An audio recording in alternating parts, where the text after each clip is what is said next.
Hey there, some of you might be wondering why I'm holding this wheel that's out of true.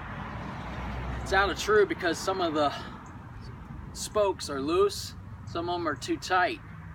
So think of that with the human body, with muscles being too tight or too loose, out of true, out of their compensation rule.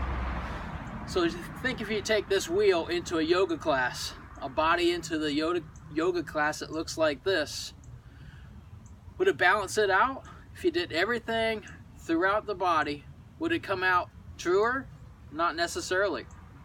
Same thing if you go into a strength training class, a strength training session. You are not gonna come out with a straight wheel, all right? Unless you know where to go with your strength training. Unless you know where to go with your flexibility training, you cannot straighten out this wheel. Same thing goes if you go into a therapy practice and that therapist doesn't understand that there's a compensation rule throughout the body.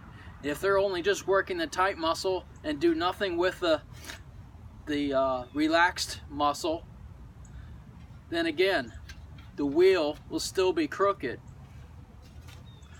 What about the slinky?